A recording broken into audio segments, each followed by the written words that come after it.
Muy buenos días, amados hermanos. ¿Podrían arreglar el sonido, por favor? Tiene eco, por favor. Somos una sociedad muy religiosa y sin embargo no todos conocen del Señor. No todos viven una vida de obediencia y dedicación al Señor. Cada grupo religioso tiene su forma de acercarse a Dios, sus medios, sus métodos, con los cuales esperan que Dios de alguna manera se sienta comprometido y recompense sus esfuerzos por agradarle. Es como el caso del esposo, que sus votos incluyen amar a la esposa después de 40 años en los cuales él esté satisfecho con su servicio. Esa es la religión, una forma de vivir en la cual le decimos: Dios, espero que te agrade lo que estoy haciendo, y para que al final, cuando nos encontremos, tú me des la entrada al cielo por lo que yo hice durante todo este tiempo. ¿Qué es lo que está mal con la religión?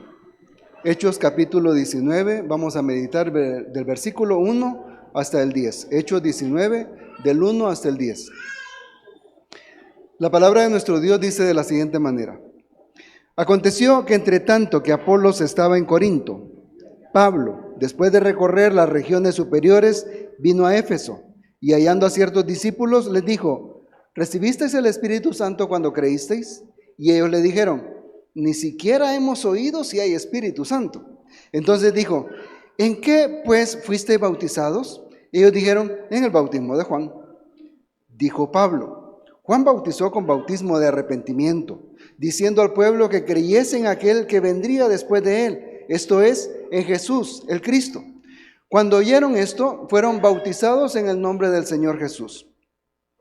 Y habiéndoles impuesto Pablo las manos, vino sobre ellos el Espíritu Santo, y hablaban en lenguas y profetizaban. Eran por todos unos 12 hombres. Y entrando Pablo en la sinagoga, habló con denuedo por espacio de 3 meses, discutiendo y persuadiendo acerca del reino de Dios. Pero endureciéndose algunos y no creyendo, maldiciendo el camino delante de la multitud, se apartó Pablo de ellos y separó a los discípulos, discutiendo cada día en la escuela de uno llamado Tirano. Así continuó por espacio de 2 años, de manera que todos los que habitaban en Asia, judíos y griegos, oyeron la palabra del Señor Jesús. Vamos a orar. Buen Señor, queremos agradecerle por la oportunidad que nos da de acercarnos a su casa y de poder acercarnos a su palabra también. Rogamos, Padre, que su Espíritu Santo pueda darnos el entendimiento para hacer nuestra su palabra. Y para que, Señor, usted prepare los corazones de aquellas personas que aún no le conocen, para que puedan conocerle a través de la enseñanza que en su palabra está en esta mañana. Guarde a su iglesia, Señor. Síganos guiando, por favor, en Cristo Jesús. Amén. ¿Qué es lo que está mal con la religión? Si todos buscamos a Dios, si de alguna manera cada uno de nosotros hacemos el esfuerzo por encontrarnos con Dios, ¿qué es lo que está mal con la religión? El propósito de esta reflexión es que conozcamos que, aparte de la religión, y en toda religión hay ignorancia de Dios y hay rechazo de Dios. No es solamente que la religión nos conduzca a Dios, la religión está llena de ignorancia y de rechazo para con Dios, aún en las formas mejor elaboradas que hay. En el tercer viaje misionero de Pablo, ya han pasado casi 17 años desde que él conoció al Señor. Y en este tercer viaje que él está haciendo, el último que él hace, uno de los viajes más largos que él hace, y en el que se fundan las iglesias del Asia Menor, ¿se recuerda usted que empezamos con el viaje misionero de Pablo, en el que el Espíritu Santo no lo dejó ingresar a él, a Bitinia, a Misia, a esos lugares? El Espíritu Santo le dijo: no, por aquí no, hasta que llegó a Troas, y allá un ángel, una visión, un hombre macedonio se le apareció y le dijo: pasa a Macedonia y ayúdanos. Pero aquí vemos a Pablo invirtiendo los papeles, no en contra de lo que Dios dice, sino yendo camino hacia esos lugares a los cuales el Espíritu Santo en ese momento no le dio la oportunidad, y que ahora sí le permite ir para poder presentar la palabra del Señor. Pablo viaja por las regiones a las cuales el Espíritu Santo no le había permitido ir: la región de Galacia, la región de Frigia. Y después de estar en esas regiones, que eran unas regiones montañosas, él pasó hasta Éfeso.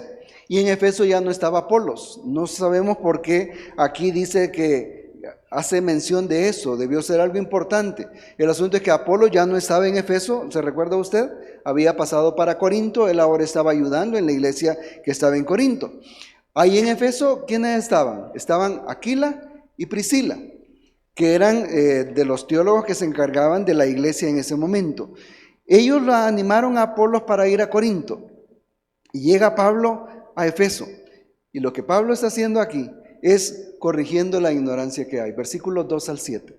En estos versículos nosotros encontramos que Pablo, al parecer, en la sinagoga hay un grupo de personas similares a Apolos, discípulos, solamente dice discípulos, aunque todo el libro de Hechos, cuando habla de discípulos, se entiende que son personas que conocen al Señor y que están siguiendo las enseñanzas del Señor. En este caso, hay algo en Pablo que le llama la atención respecto de esas personas, porque son discípulos, pero hay algo que a él no le cuadra ahí. Hay algo que no está funcionando bien ahí con estos muchachos que eran discípulos de Juan. Han pasado casi 30 años desde que Juan bautizó y todavía hay discípulos de Juan. Tenemos a Apolos y tenemos a estos 12 muchachos. Eran discípulos de Juan. Un discípulo es un aprendiz, alguien que está a los pies de alguien para poder aprender y poder vivir como el maestro. Y Pablo notó en ellos algo distinto y les pregunta algo que descubre si conocen al Señor, si son salvos o no son salvos. La pregunta no ¿es usted cristiano? La pregunta es, ¿tiene usted el Espíritu Santo?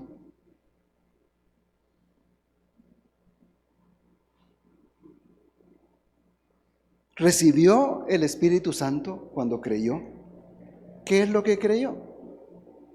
¿Verdad que es distinto cuando a uno le dicen, ¿y usted tiene el Espíritu Santo? Se queda pensando uno, a saber, ¿verdad? Ese a saber es no tenerlo, porque el Espíritu Santo da testimonio a nuestro espíritu que somos hijos de Dios. La respuesta es, nosotros ni siquiera nos dábamos cuenta del asunto del Espíritu Santo. Es un poco difícil poder dar la idea que aquí el escritor muestra, porque Juan, cuando bautizó en agua, bautizaba diciendo, después de mí viene uno que es más grande que yo, a quien no soy digno de desatar las correas de sus sandalios. Él lo bautizará en Espíritu Santo y fuego. Entonces es un poquito difícil que estos muchachos no hayan entendido lo del Espíritu Santo y que digan ahora, ni siquiera hemos oído hablar del Espíritu Santo. O sea, debe haber alguna idea por ahí, algo pasó. Quizá ellos lo que no sabían era que la promesa del Espíritu Santo ya había sido una realidad en la vida de la iglesia. Porque seguramente Juan lo había dicho, pues si en su predicación lo mencionaba, por lo menos sabían del Espíritu Santo. Pero aquí la idea, cuando uno lee los términos, uno se queda así como pensando, ¿por qué ellos dicen ni siquiera hemos oído si existe la idea de es si existe el Espíritu Santo, pero quizá como una expresión en cada persona, ¿verdad? El asunto es que hasta ese momento, hasta el momento de Pentecostés, el Espíritu Santo no era algo normal en la vida de las personas. Cuando alguien era arrebatado por el Espíritu Santo, uno únicamente recuerda las experiencias de Ezequiel, las experiencias de Jeremías, de Isaías, de aquellos que eran llamados por el Señor para una tarea.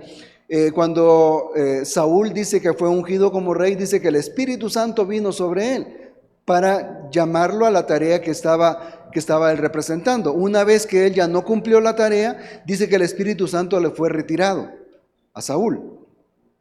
Entonces parece de que esa idea del compromiso del Espíritu Santo en la vida de las personas, la promesa que el Señor Jesucristo había hecho, ellos no lo habían entendido, no había ese conocimiento en ellos.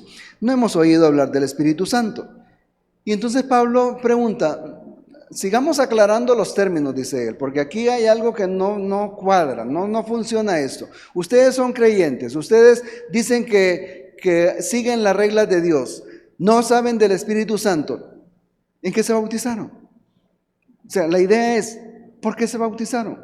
¿Cuál fue la causa de su bautismo? ¿Por qué ustedes han seguido el rito de Juan? Pablo les pregunta por su bautismo. El bautismo es un rito de iniciación.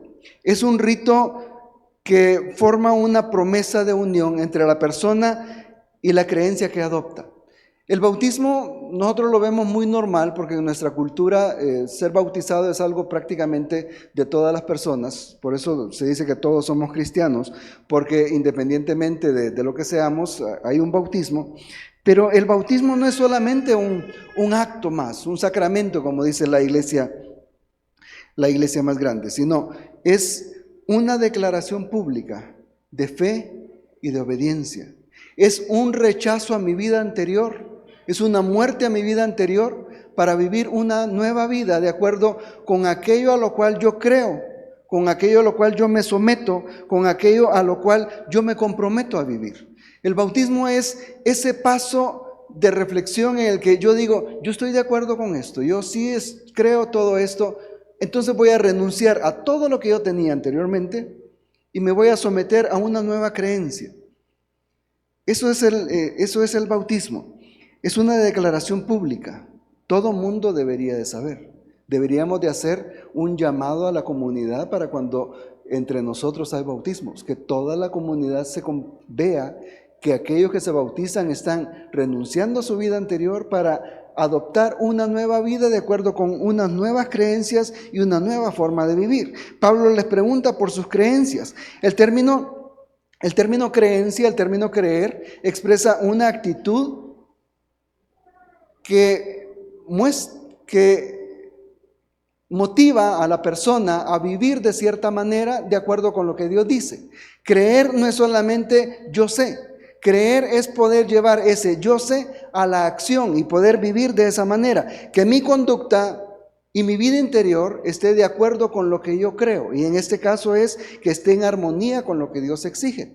La creencia no es solamente una idea. Es algo que mueve desde mi interior para que yo pueda actuar, en este caso, conforme a las exigencias de nuestro Dios. Entonces Pablo está corrigiendo esta ignorancia porque no basta un cambio moral y ético.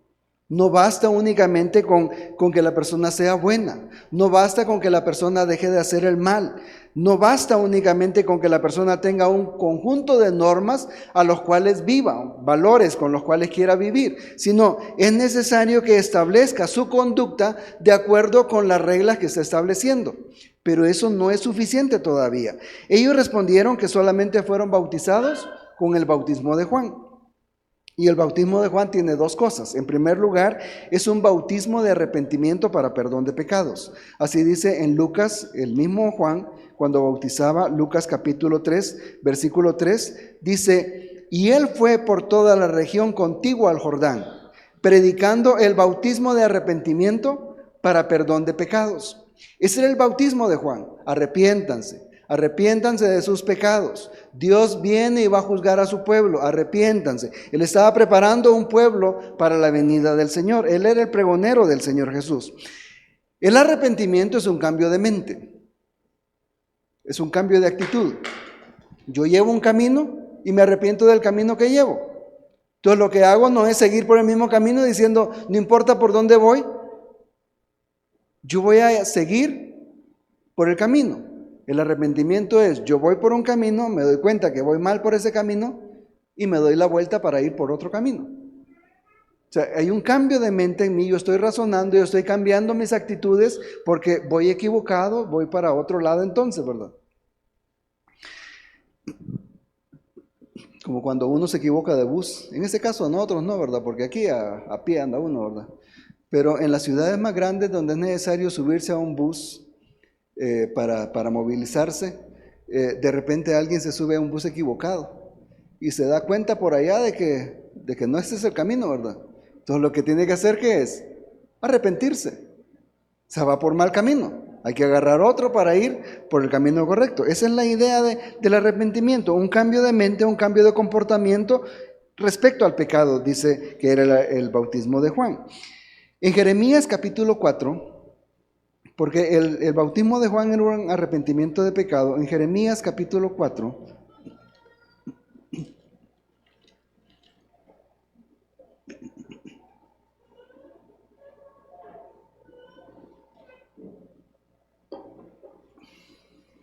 El versículo 1, Jeremías 4:1, el Señor hablando por medio de Jeremías dice: si te volvieres, oh Israel, dice Jehová, vuélvete a mí.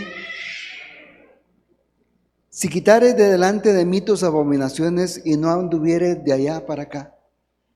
El arrepentimiento es un volverse a Dios. Es darse cuenta de que estamos caminando contrario a la voluntad de Dios, alejándonos de Dios y volvernos a Dios.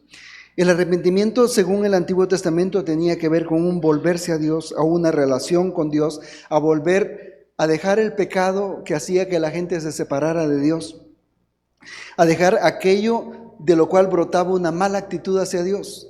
El pecado es una mala actitud hacia Dios. Del pecado surge todas las cosas que nosotros hacemos que son contrarias a Dios y que nos separan constantemente de Dios. En el Antiguo Testamento era un cambio de parecer en cuanto a aquello que afectaba por las malas acciones que se hacían.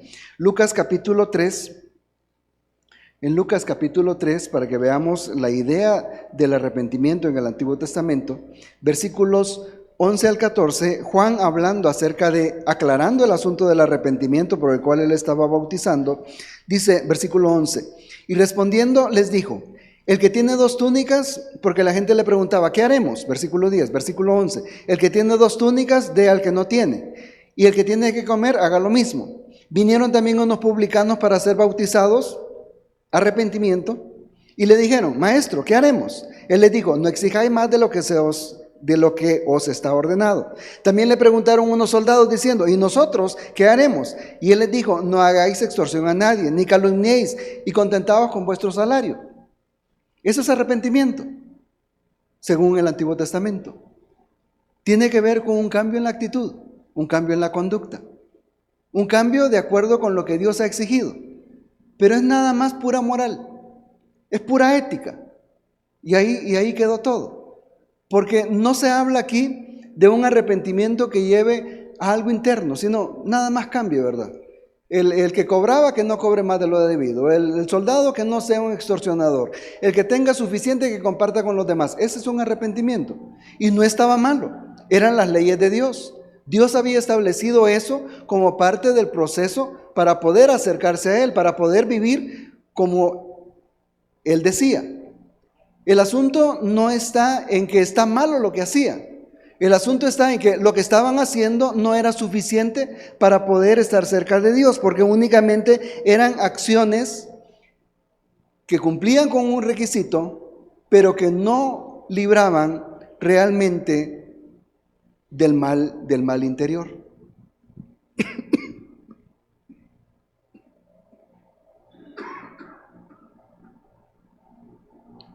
Tragué mal, perdón. Bueno, sí estoy mal, ¿verdad? Pero ya se dieron cuenta. El bautismo de Juan es un bautismo de arrepentimiento, pero también el bautismo de Juan anunciaba la venida de un ser que él decía es más grande que yo. Él os bautizará, porque el bautismo de Juan dirigía la fe hacia el Señor Jesús. Y eso es lo que muchas personas, los discípulos de Juan, no habían entendido. Que no era solamente quedarse haciendo cosas buenas, que no era solamente vivir una forma ética de acuerdo con las normas y algo que fuera agradable a la religión que tenían.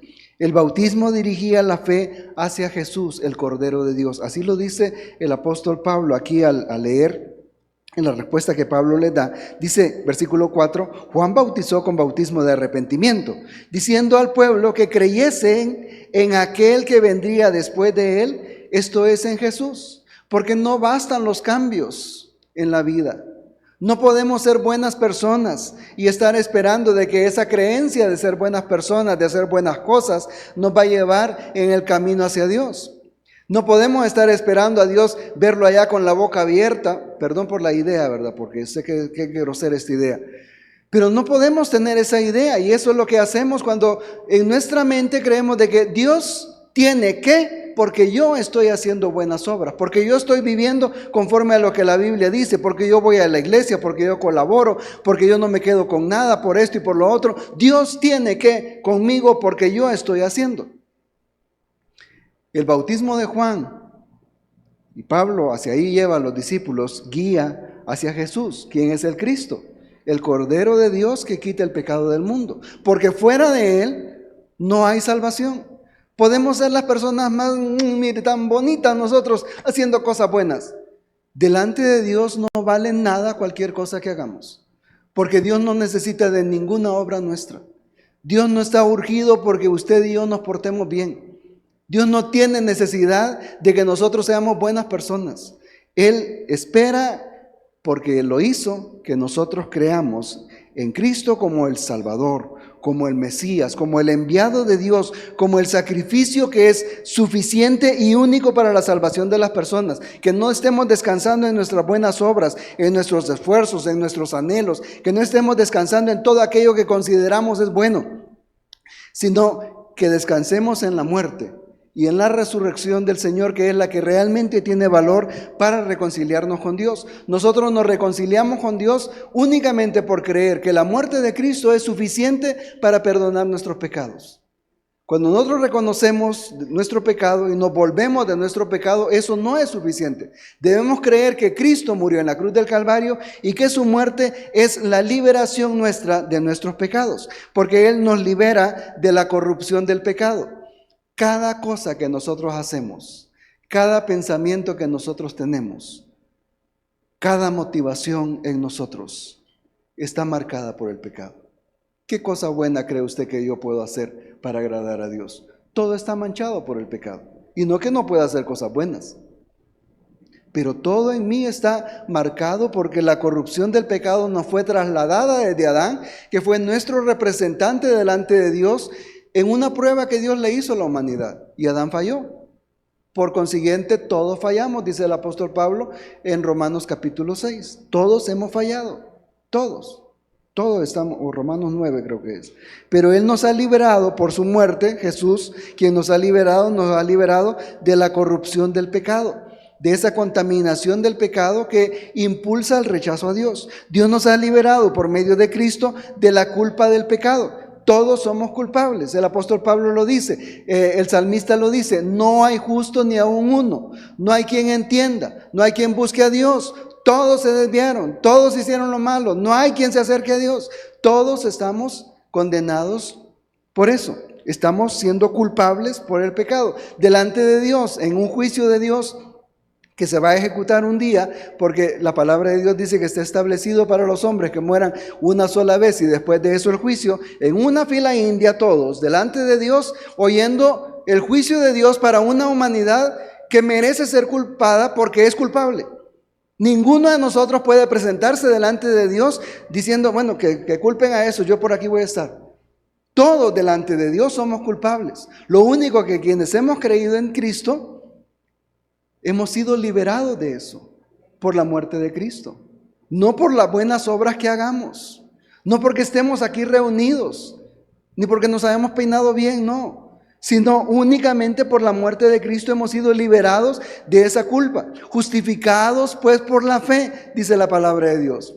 Es términos jurídicos, hermana Gracibel nos podría hablar acerca de esto. Términos jurídicos, hemos sido declarados delante del trono de Dios como personas sin culpa por la muerte de Cristo en la cruz del Calvario, porque eso es lo que es nuestra creencia, esa es nuestra fe. Hemos depositado nuestra fe en el Señor. Hemos sido liberados por la muerte de Cristo del poder del pecado en nuestras vidas.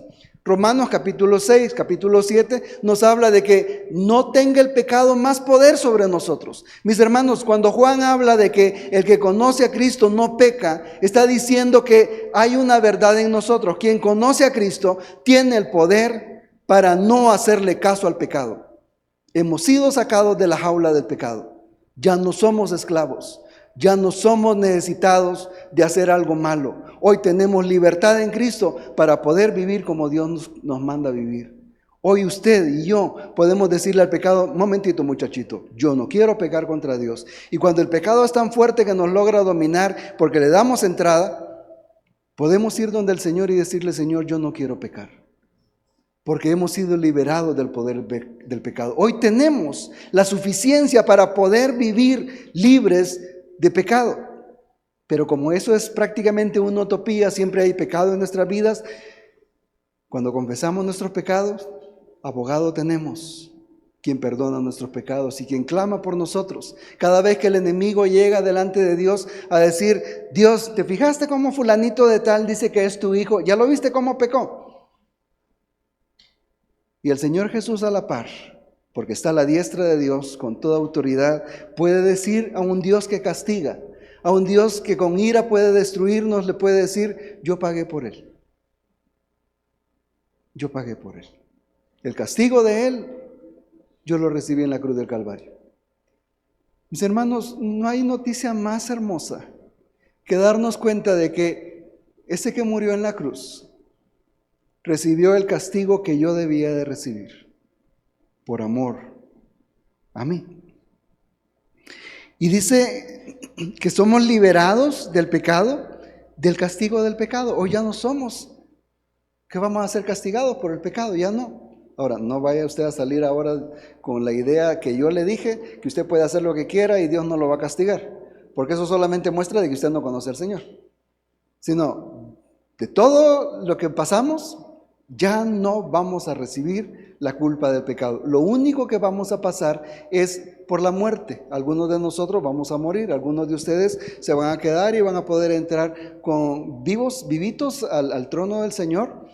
Pero los que vamos a morir, que vamos a pasar por ese paso del pecado, que es algo normal en la vida de todas las personas, no es un castigo, es el proceso normal de degradación por causa del pecado. ¿Cuál es la diferencia entre el cambio moral y creer en Cristo? ¿Cuál es la diferencia entre nuestras buenas obras y creer en Cristo? ¿En qué hay distinto? Usted puede pararse a la par de la persona más moral de esta sociedad y decir, ¿en qué me diferencia a mí creer en Cristo de esta persona que tiene una moralidad al 100%? ¿En qué nos hace diferentes eso? La diferencia está en quién está confiando. Él confía en sus buenas obras y hace todo porque él quiere llegar delante de Dios con sus buenas obras para que Dios pueda aceptarlo a él. Y en cambio yo llego con la confianza en que mis buenas obras no sirven para nada, pero las obras de Cristo son suficientes para que yo pueda estar delante de Dios. Es el punto donde yo confío, esa es la diferencia, es donde yo me apoyo para poder confiar. Y en este caso no son mis capacidades, es la obra de Cristo. Cuando creo en Cristo reconozco que no puedo, que mi esfuerzo no vale, que Dios no se complace en nada más que en Cristo. Este es mi Hijo amado, en quien tengo complacencia, solamente en Él, solamente en Cristo hay salvación. Cuando oyeron esto, dice el versículo 5, cuando oyeron esto, fueron bautizados en el nombre del Señor Jesús. ¿Por qué fueron bautizados ellos nuevamente? No dice la palabra de Dios por qué. Vamos únicamente a tener algunas ideas de por qué ellos se bautizaron. Porque creyeron en Cristo. O sea, de su creer, de arrepentimiento, de una vida moral, de una vida sujeta a una ética de acuerdo con las leyes de Dios, ellos pasaron a creer y ser salvos por aquel que murió y resucitó por el pueblo de Dios. Y en este caso, porque es únicamente este caso, no es una regla, estos hombres que habían sido bautizados en el bautismo de Juan, hoy son bautizados en el nombre del Señor Jesús. ¿Por qué? Porque el bautismo es un cambio. Yo renuncio a mi vida anterior y hoy declaro que estoy de acuerdo con lo que creo y voy a vivir de acuerdo con lo que creo. Por eso ellos se bautizaron, Pablo los bautiza en el nombre del Señor Jesús. Hay un cambio en ellos, ¿verdad? Mande, hermano. El bautismo los identificaba plenamente con Cristo. O sea, la parte bonita es que al ser bautizados ahora en Jesús, se identificaban plenamente con el que murió en la cruz del Calvario. O sea, ya no eran simplemente discípulos de Juan, sino que ahora pasaban a ser discípulos de Jesús, porque se identificaban plenamente con Cristo Jesús. Así es. Gracias, hermano. Es que el bautismo nada más marca lo que ha sucedido en el interior. O sea, el bautismo es una expresión de lo que ha sucedido en mi interior. nada más. Es un compromiso de lo que hay en mi interior, porque el cambio que se espera de las personas con respecto a Dios es un cambio interno. Es cierto, es un cambio que incluye el dolor por el pecado que ofende a Dios. Y es un sometimiento a Dios por amor. Yo amo a Dios, entonces me someto a Dios, yo honro a Dios, yo voy a obedecer a Dios. No necesitamos una lista de limitantes. ¿Se ha puesto usted a pensar qué bonito sería que aquí en la iglesia, en vez de ese rótulo, tuviéramos una lista de todas aquellas cosas que se esperan como cristianos? ¿Verdad que sería bonito? No ir, solo por tener una idea, porque en ese ambiente me crié yo, no ir al cine. Quizá usted no esté de acuerdo conmigo, no estoy diciendo eso. No ir al cine, no ir al baile, no ir a las coronaciones, no tomar vino, y etcétera, etcétera. Hacemos una lista de unos 50 pasos ahí, que nos limitan a nosotros como cristianos. Para eso tenemos la ley. La ley es un limitante que nos indica cuáles son los pasos que debemos de seguir para poder honrar a Dios. Pero nosotros no necesitamos una lista de limitantes. Cristo nos hizo libres para no vivir bajo una lista de limitantes. Juan capítulo 15, versículo 13. Juan capítulo 15, versículo 13 dice: nadie tiene mayor amor que este, que uno ponga su vida por sus amigos. ¿Qué tiene que ver esto con lo que estoy hablando?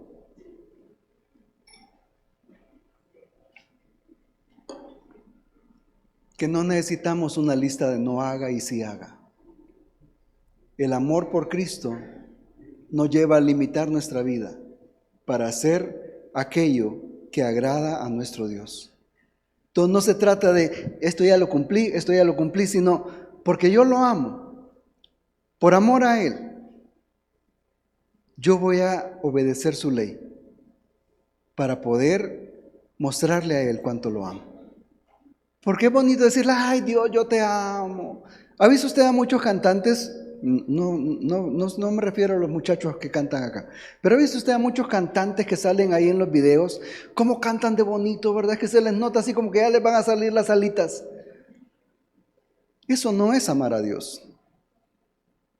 Amar a Dios es vivir de acuerdo con lo que Él dice.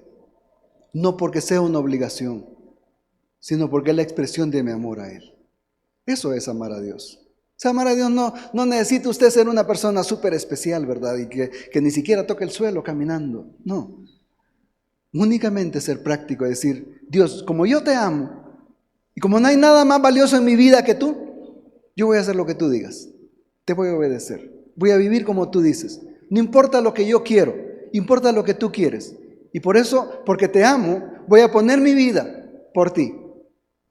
El que quiera ser mi discípulo, dijo el Señor Jesús. Dos cosas importantes: niéguese a sí mismo, rechácese a usted mismo, muera a sus deseos, a sus anhelos, para poder vivir para Él. Así lo dijo el Señor Jesucristo. ¿Porque es una obligación? ¿Porque vamos a recibir cosas de Dios? No, ya recibimos de Dios y ahora ese cambio en mi interior se debe de manifestar en cosas prácticas que yo hago para Dios, porque Él me ha amado de tal manera que yo también quiero mostrar amor para Él, y la única forma de mostrar amor a Dios es obedeciéndole. No necesitamos de listas. El cambio se expresa en acciones que muestren que en mí ha habido un cambio interior. Versículo 6 dice que Pablo les impuso las manos. Este imponer las manos era algo propio de la iglesia al principio, aunque claro, en nuestros días actuales es tan necesario el contacto físico entre nosotros. Claro, no una imposición de manos autoritaria como la que estaba sucediendo acá, porque los apóstoles eran los nombrados por Dios para guiar la iglesia. O sea, ese poner las manos de Pablo era un acto de tanta solemnidad, porque era el enviado de Dios, el escogido de Dios para continuar con la obra del Señor Jesucristo. Es la base de la iglesia, ¿verdad? Juntamente con el Señor Jesucristo.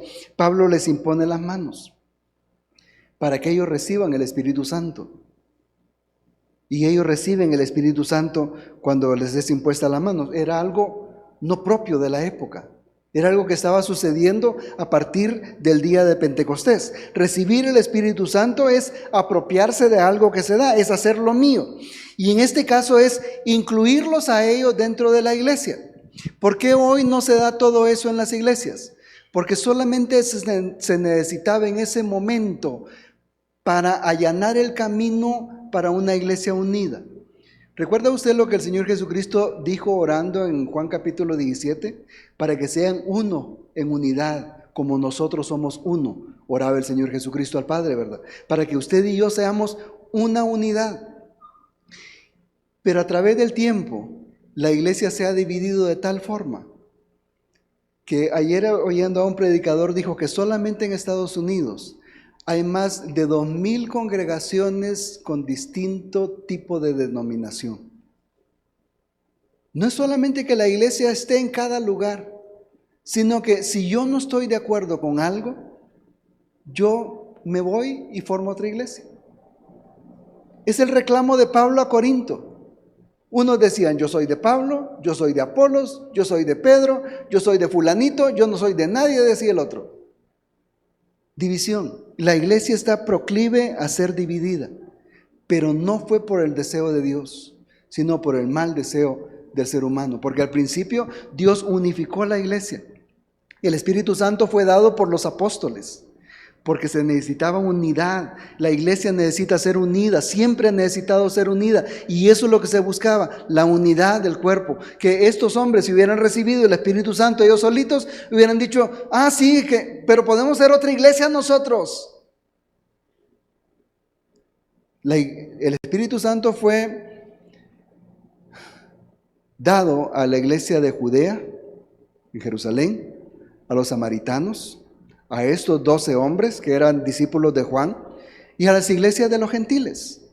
Ve cómo en la historia Dios quería unir la iglesia bajo una sola idea.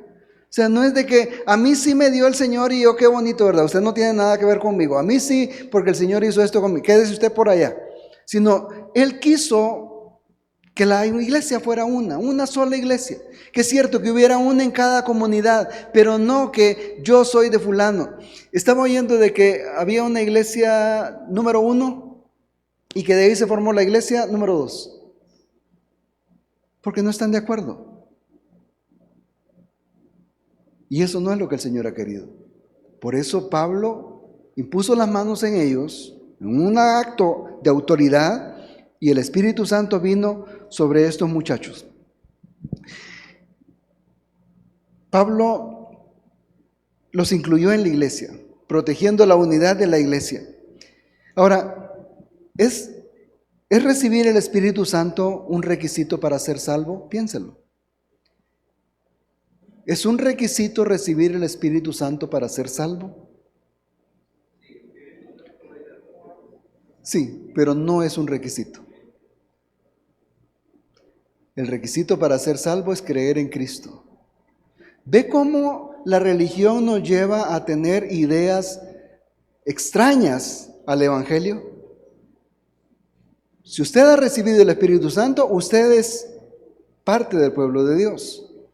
Pero el hecho de que no lo haya recibido o que lo haya recibido no es un requisito, sino que es una consecuencia de ser salvo, de creer. Es una consecuencia, es el hecho inevitable que sigue a creer en el Señor Jesucristo. El requisito es creer en Cristo. El Espíritu Santo es el sello de seguridad de la salvación. Así lo dice Efesios capítulo 1, versículos 13 y 14.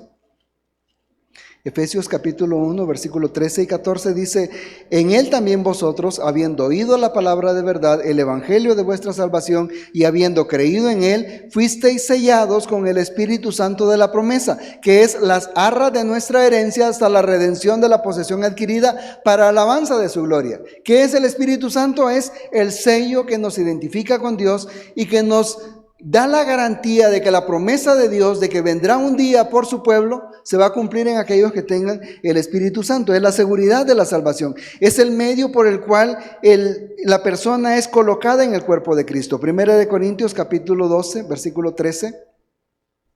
Más atrás está Corintios, de Efesios, Primera Corintios capítulo 12, versículo 13. Dice, Porque por un solo espíritu fuimos todos bautizados, introducidos en un cuerpo, sean judíos o griegos, sean esclavos o libres, y a todos se nos dio a beber de un mismo espíritu.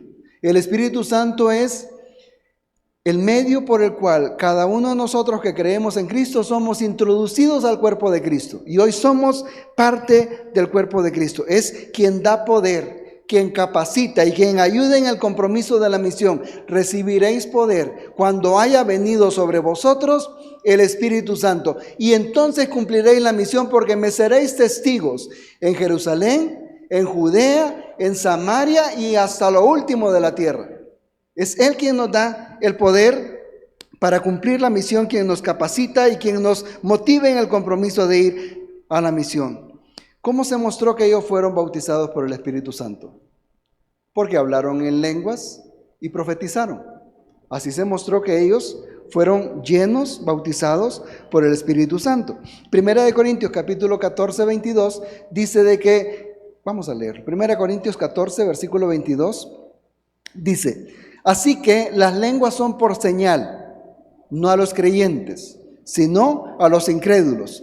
Pero la profecía no a los incrédulos, sino a los creyentes. Entonces, las lenguas son una señal para poder hablar a las personas y hacerles entender el mensaje de Dios. Y la profecía es una forma de trabajar para poder dar a conocer el mensaje de Dios. De eso se trata. Y ellos fueron llenos del Espíritu Santo y hablaron en lenguas y profetizaron. Hermano, ¿usted ha hablado en lenguas? ¿Usted ha profetizado? ¿Tiene usted el Espíritu Santo? Pero ¿y si no ha hablado en lenguas y no ha profetizado? ¿En qué basa usted que tiene el Espíritu Santo? En que esto no es una regla. Lastimosamente, la religión nos ha enseñado cosas que no son correctas. Hablar en lenguas, profetizar, son dones que Dios ha dado a la iglesia, pero no a toda la iglesia, sino a algunas personas. Y en este caso, la iglesia que estaba iniciando, había que identificar los que creían de los que no creían. Y en este caso, y perdón que sea enfático en eso, en este caso, estos discípulos se manifestó que ellos habían recibido el Espíritu Santo porque hablaban en lenguas y profetizaban. Pero no es necesario eso. ¿Por qué digo yo que no es necesario? Porque yo quiero decirlo. No. Sino, Pablo, cuando llegó a Ananías a orar por él y recibió el Espíritu Santo, no habló en lenguas. ¿Lo recuerda usted? Ahí lo puede leer en el capítulo 9 de Hechos. Ahí está, clarito está. En el capítulo 2, en el día de Pentecostés, 3,000 personas creyeron en el Señor. No dice que las 3,000 hablaron en lenguas y profetizaron. Ahí no se dice eso. Luego, el carcelero de Filipos, capítulo 16 de Hechos, no lo vemos tampoco a él hablando en lenguas y profetizando. Sin embargo, la Biblia es clara diciendo que recibieron el Espíritu. Y luego con Lidia. Lidia y su familia recibieron el Espíritu Santo, no hablaron en lenguas ni profetizaron. Pero ella les dijo: si ustedes creen que yo soy fiel al Señor, vénganse conmigo a mi casa y ahí los voy a atender.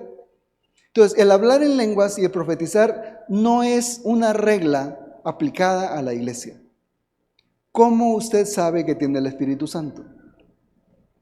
Porque usted tiene un deseo interno, intenso en su corazón por comunicar el mensaje de salvación a otras personas.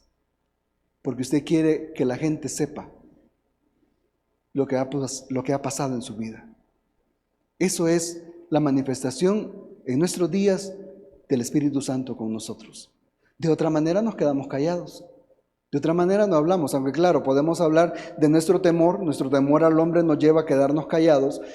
Pero hermanos, si usted y yo no sentimos un deseo ardiente por compartir el Evangelio del Señor, aunque no podamos hacerlo, aunque no tengamos las herramientas adecuadas, pero ese simple deseo de repente estoy con alguien y yo quiero compartir el Evangelio, no sé cómo hacerlo, me da temor de hacerlo, eso es una muestra de que tenemos el Espíritu Santo, porque el Espíritu Santo nos lleva a tener poder, a estar capacitados y a estar comprometidos con la misión del Señor.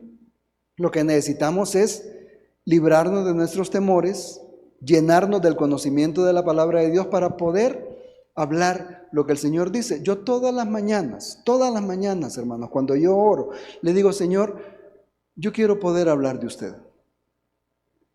Porque el Señor sabe cuánto temor me da poder hablar con una persona acerca del Señor. Pero le digo, Señor, suelte mi boca. Haga que yo pueda hablar de su palabra. Y por eso me he comprometido a leer la palabra de Dios. En todo momento que yo tengo oportunidad, yo agarro la palabra de Dios y yo la estoy leyendo porque yo digo, Señor, yo quiero estar lleno de su palabra para poder hablar de usted. A veces me siento tan mal porque si alguien me pide recomendación acerca de algo, de cosas que yo sé, inmediatamente yo doy marcas y yo doy funciones. Inmediatamente, ¿verdad? Igual que ustedes, en lo que usted es especialista, ¿verdad? Usted da marca, funciones, cómo esto y lo otro, con una facilidad así, ¿verdad? Le digo, Señor, yo quiero tener esa facilidad de poder comunicar el mensaje, de poder hablar y ser eficaz en el mensaje. Por favor, ayúdeme, le digo, porque el profetizar y hablar en lenguas debe de servirnos para edificar la iglesia y para convencer a los que no creen. Entonces debemos de ir adelante nosotros. Vemos en la historia que el Espíritu Santo fue dado en la iglesia de Jerusalén, fue dado en Judea, fue dado en Samaria y fue dado hasta lo último de la tierra. Entonces la promesa del Señor de vayan a Jerusalén, a Judea, a Samaria y hasta lo último de la tierra, se cumplió en los días de Pablo. ¿Qué hacemos nosotros ahora? ¿Nos sentamos? ¿Porque ya se cumplió? No, ¿verdad? Hoy nos comprometemos más. Porque ya que se cumplió aquello en solamente 17 años, hermanos, no es posible que esta iglesia tenga más de 130 años y todavía no hayamos cubierto ni Santa Rosa de Copán. No es posible. Es una lástima realmente. Todo lo malo que hay en la sociedad no es culpa de la sociedad. La sociedad únicamente se deja llevar por su pecado. Todo lo malo que hay en la sociedad es culpa nuestra, por no dar a conocer el mensaje que tiene poder para cambiar a las personas. Somos responsables por el mal camino que lleva la sociedad. Así lo dice la palabra de Dios. Algún día lo vamos a estudiar, hermanos. Nosotros continuamos con esa tarea. Ya que la religión tiene muchas falencias, debemos de predicar para poder vencer el rechazo de Dios. Versículos del 8 hasta el 10, aquí en Hechos capítulo 19. Vamos a predicar entonces para poder vencer el rechazo a Dios, porque el ser humano rechaza a Dios, nosotros rechazamos a Dios. Hermanos, podemos ser cristianos y con muchos años de ser cristianos, pero hay algo en nuestro interior que siempre está rechazando a Dios. Hay algo en nuestro interior que siempre se está oponiendo a Dios. Y debemos de hablar acerca del reino de Dios. Pablo hablaba acerca del reino de Dios. Dice, así continuó por espacio de 2 años. De manera que todos los que habitaban en Asia, judíos y griegos, oyeron la palabra del Señor. ¿Y qué fue lo que oyeron? Entrando Pablo en la sinagoga, versículo 8, habló con denuedo por espacio de 3 meses, discutiendo y persuadiendo acerca del reino de Dios. ¿Qué es lo que Pablo hablaba? Cada uno de nosotros somos responsables delante de Dios para vivir conforme a lo que Dios dice. Cada uno de nosotros, cada persona en este mundo es responsable delante de Dios para poder vivir obedeciendo a Dios, para no vivir apartado del Señor. Este mensaje se puede aceptar o se puede rechazar. No hay una posición interna. O está de acuerdo o no está de acuerdo. Pero vivir bajo el reino de Dios es el mensaje que nosotros debemos de proclamar. Es el mensaje que proclamó el Señor Jesucristo. El mensaje que proclamó Juan.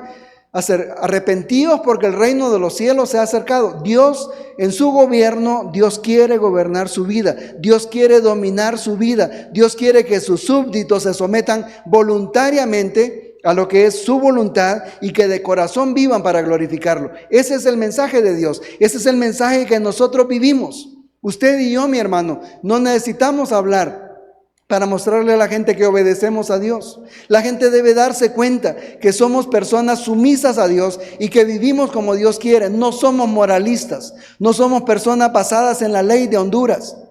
Somos personas que vivimos bajo el reino de Dios, que vivimos haciendo lo que Dios manda, que glorificamos a Dios obedeciéndole en todo momento, que nos gozamos, que disfrutamos de hacer la voluntad de Dios. El salmista decía: oh, cuánto amo yo tu ley. Todo el día es ella mi meditación. ¿Puede usted decir eso, mi hermano? ¿Cree usted que yo puedo decir eso? Estoy en ese camino porque me cuesta leer la palabra de Dios. Hay ocasiones en las que la estoy leyendo y tengo que volver sobre el mismo párrafo una y otra vez porque solo la estoy leyendo por leerla. Pero yo quiero que en mi corazón pueda haber la misma expresión del salmista que decía: oh, cuánto amo yo tu ley. Porque vivimos bajo el gobierno de Dios y debemos de saber qué es lo que Dios quiere para cada uno de nosotros. La ley de Dios está escrita en la mente y el corazón de todos aquellos que creen. Jeremías capítulo 31, versículo 33. Jeremías 31, 33 es la promesa de Dios para el pueblo de Israel, la promesa que el Señor Jesucristo dijo que realizaba con su pueblo, con la iglesia. 31, 33 de Jeremías dice: pero este es el pacto que haré con la casa de Israel después de aquellos días, dice Jehová. Daré mi ley en su mente y las escribiré en su corazón, y yo seré ellos por Dios y ellos serán mi pueblo. Eso es vivir bajo el gobierno de Dios. Dios dice: no haga, yo digo no hago, porque así lo dice Dios. Dios dice haga, yo digo sí, yo hago, porque así lo dice Dios. Eso es vivir sometido a la voluntad de Dios, no por mis deseos, sino por lo que Dios dice que yo debo de hacer. Él ha escrito su ley en mi corazón, la tengo en mi mente, debo de cumplirla entonces. Porque Ezequiel capítulo 26 dice de que nos dará un corazón nuevo, el cual ya nos dio a los que creemos en el Señor. Quitó el corazón de piedra y nos dio un corazón de carne, un corazón sensible a la voluntad de nuestro Dios. Ahora, los que no aceptaban el mensaje de Pablo, Hechos capítulo 19, versículo 9 dice: pero endureciéndose algunos, en vez de tener un corazón sensible a la voluntad de Dios, se endurecían y no dejaban que la conciencia trabajara con ellos, duros de corazón, incrédulos y desobedientes a lo que Dios dice, endurecidos. Hebreos capítulo 3, versículo 13. Hebreos capítulo 3, versículo 13 dice la palabra de Dios: antes exhortaos los unos a los otros cada día, entre tanto que se dice hoy, para que ninguno de vosotros se endurezca por el engaño del pecado. La dureza del corazón es propia de aquel que rechaza la palabra de Dios. La dureza del corazón es a consecuencia del pecado que no podemos apartar de nuestras vidas, porque somos sujetos a pecar.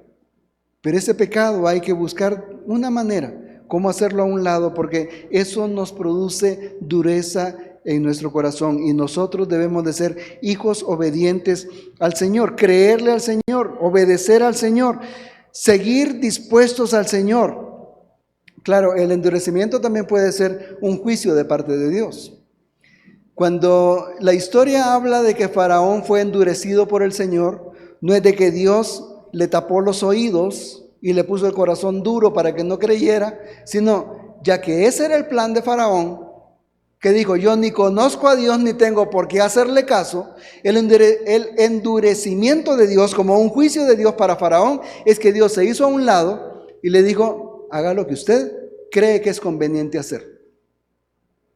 El proceso de endurecimiento de Dios fue únicamente apartar todos aquellos obstáculos para que siguiera su camino. La persona no necesita que Dios actúe en él para que haga las cosas malas. Solo necesita que Dios aparte su mano y quite todos los obstáculos de la vida y haga lo que quiera para apartarse cada día más de Dios. Es parte de un juicio de Dios.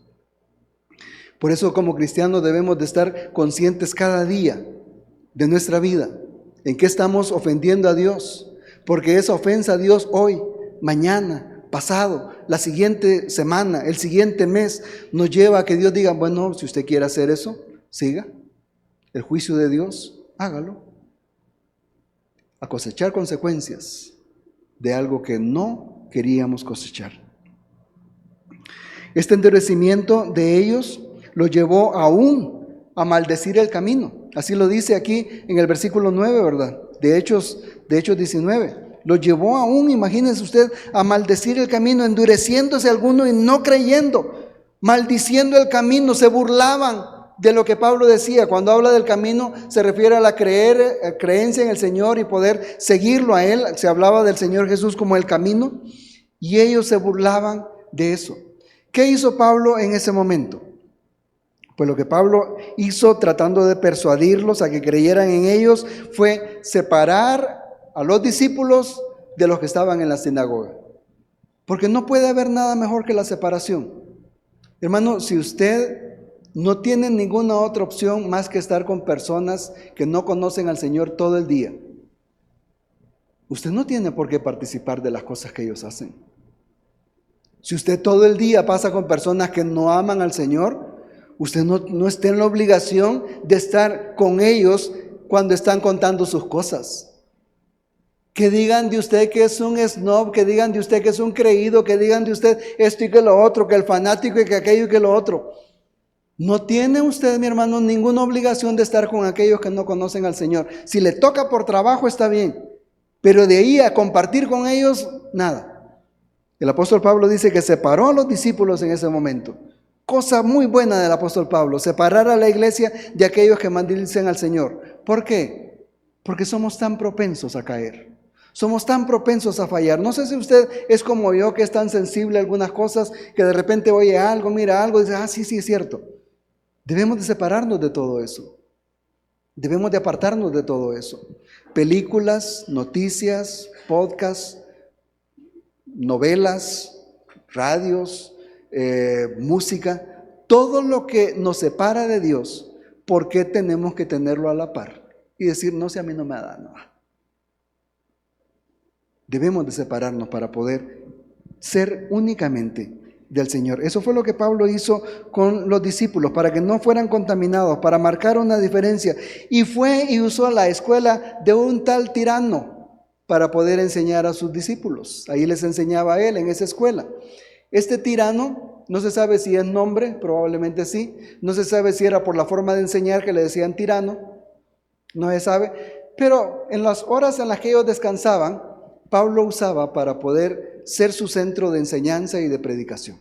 Qué bonito lo de Pablo, ¿verdad? Él se dedicaba a enseñar y a predicar la palabra de Dios, procurando que todos oyeran el mensaje. Efesos se convirtió en un centro de predicación. Efesos se convirtió, por su posición geográfica, como un centro de operaciones para enviar a los lugares cercanos. Desde ahí fueron fundadas todas las iglesias, las 7 iglesias que están en Apocalipsis, desde Efesos fueron fundadas.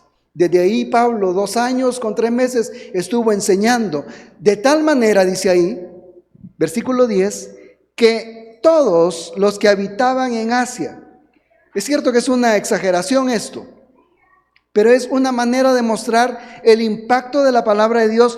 Todos los que habitaban en Asia, judíos y griegos, oyeron la palabra de Dios. ¿Y nosotros, mi hermano?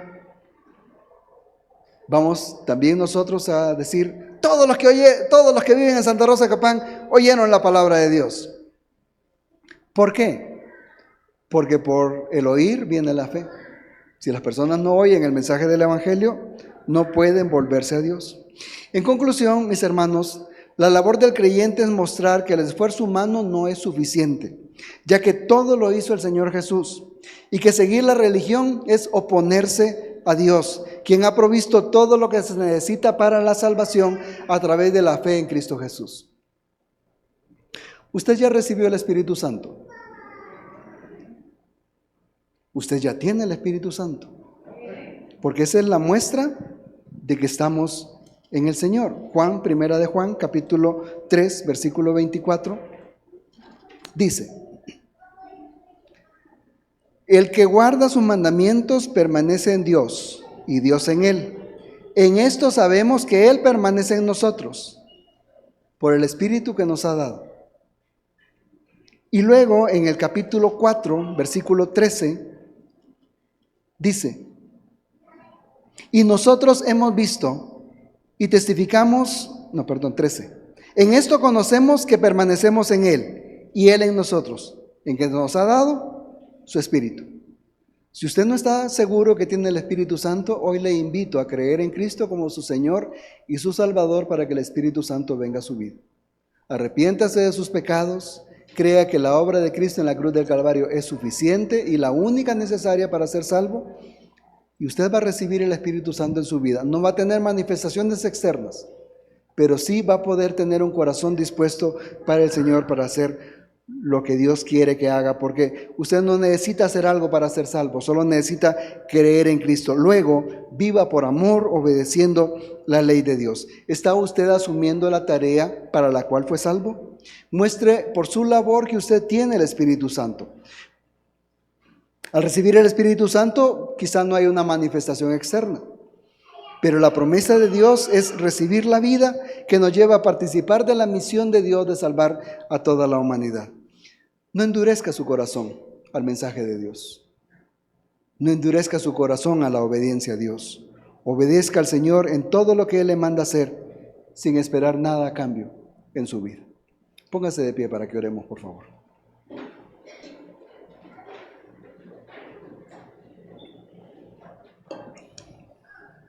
Buen Señor y Dios, queremos agradecerle porque este tiempo nos ha ayudado para poder ver que solamente usted ha planeado todo y que todo está listo para conocerle y para poder vivir con usted. Por favor, ayúdanos, Señor, para que nuestra mente y nuestro corazón sean transformados, cambiados, dispuestos para obedecerle, dispuestos para andar en sus caminos. Bendíganos, por favor, y ayúdanos en nuestras luchas, en nuestras necesidades. Ayúdanos, Señor, en la soledad que vivimos a veces, en la tristeza, en la angustia. Y sea usted, Señor, aquello en lo cual nosotros nos deleitamos completamente. Bendiga a esta iglesia, por favor, en Cristo Jesús. Amén. Pueden sentarse, hermanos. Dios me los bendiga.